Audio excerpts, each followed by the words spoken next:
नमो नमः विद्यार्थिना। आइए अब हम चलते हैं अभ्यास कार्य की ओर। प्रथम जो प्रश्न है हमारा, शुद्ध कथनस्य समक्षम आम अशुद्ध कथनस्य समक्षम न इति लिखत।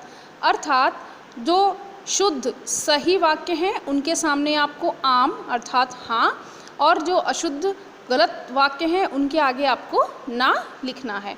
अस्माकं राष्ट्रस्य ध्वजे त्रया वर्णाः सन्ति। हमारे राष्ट्रध्वज में 3 वर्ण हैं। आम ध्वजे हरितवर्णः शान्ते प्रतीकः अस्ति न।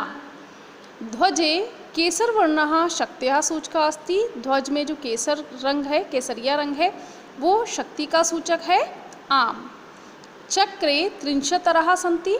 चक्र में 30 तीलियाँ हैं। ना चक्रः प्रगते द्योतकम्। चक्र प्रगति का द्योतक है अर्थात सूचक है आम। प्रश्न नंबर 2, अधोलिखितेषु पदेषु प्रयुक्तः विभक्ता वचनं च लिखत। नीचे लिखे हुए पदों में अर्थात शब्दों में जो विभक्ति और वचन का प्रयोग हुआ है वो आपको लिखना है। प्रथम वर्ण है हमारा समृद्धे है। ये पंचमी और षष्ठी दोनों विभक्ति का पद है और एक वचन है। वर्णानाम षष्ठी विभक्ति बहुवचनम। उत्साहस्य षष्ठी विभक्ति एक वचनम। नागरिकः तृतीया विभक्ति बहुवचनम। सात्विकतायाः षष्ठी विभक्ति एक वचनम। प्राणानाम षष्ठी विभक्ति बहुवचनम। सभायाम सप्तमी विभक्ति बहुवचनम। एक पदेन उत्तरत अर्थात एक पद में उत्तर दीजिए। अस्माकं ध्वजे कति वर्णाः सन्ति। हमारे ध्वज में कितने रंग हैं? त्रयः। त्रिवर्ण ध्वजे शक्तयः सूचकः का वर्णा। तिरंगे झंडे में शक्ति का सूचक कौन सा वर्ण है? केसर। अशोक चक्रम कस्य द्योतकम् अस्ति। अशोक चक्र किसका द्योतक है अर्थात सूचक है? प्रगते न्यायस्य च, प्रगति और न्याय का।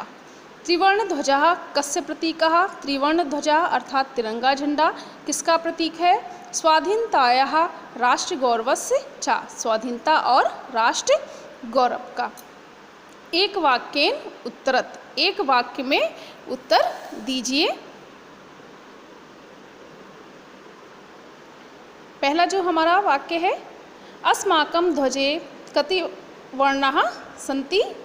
त्रिवर्ण, हाँ ये तो एक पद वाले शब्द जो हमने अभी प्रश्न पढ़े हैं वो हैं, फिर मैं इनको दोबारा से रिपीट कर देती हूँ। त्रिवर्णे ध्वजे शक्तयः सूचकः कः? केसरवर्णः। अशोक चक्रम कस्य द्योतकम् अस्ति। प्रगते न्यायस्य च। त्रिवर्णध्वजः कस्य प्रतीकः अस्ति।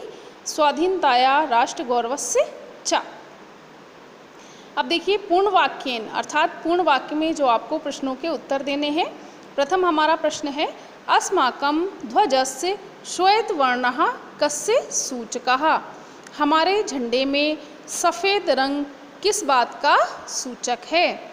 श्वेतवर्णः सात्विकतायाः शुचितायाः च सूचकः अस्ति। श्वेतवर्ण सात्विकता अर्थात सादगी और शुचिताया च और शुचिताया अर्थात पवित्रता का सूचकः अस्ति, सूचक है। अशोक स्तंभः कुत्र अस्ति। अशोक स्तंभ कहाँ है?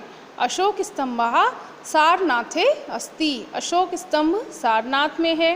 त्रिवर्णध्वजः उत्तोलनम कदा भवति। तिरंगे झंडे को कब फहराया जाता है? उत्तोलन अर्थात फहराना। त्रिवर्णध्वजस्य उत्तोलनम स्वतंत्रता दिवसे गणतंत्र दिवसे च भवति। त्रिवर्ण ध्वज अर्थात तिरंगे झंडे को कब फहराया जाता है? स्वतंत्रता दिवस और गणतंत्र दिवस पर।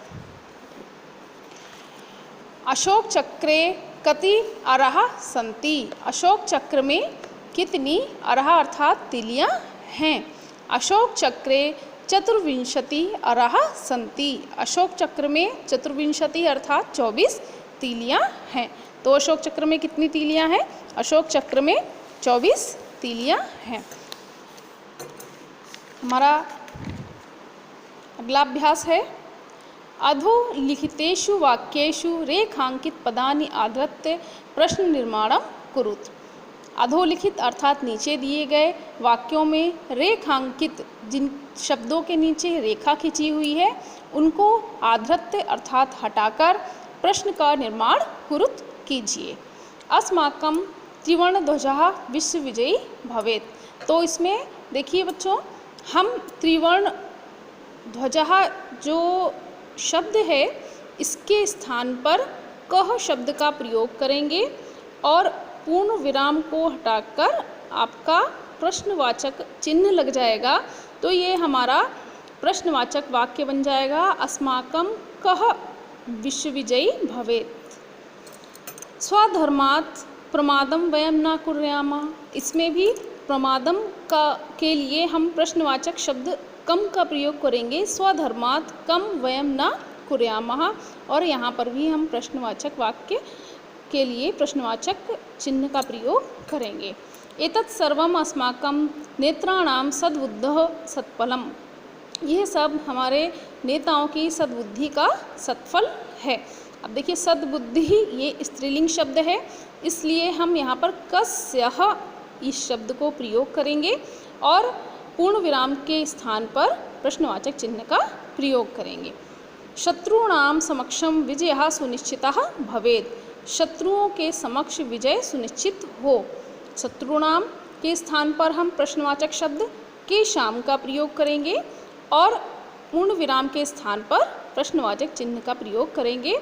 इस प्रकार से ये हमारे प्रश्नवाचक वाक्य बन जाएंगे।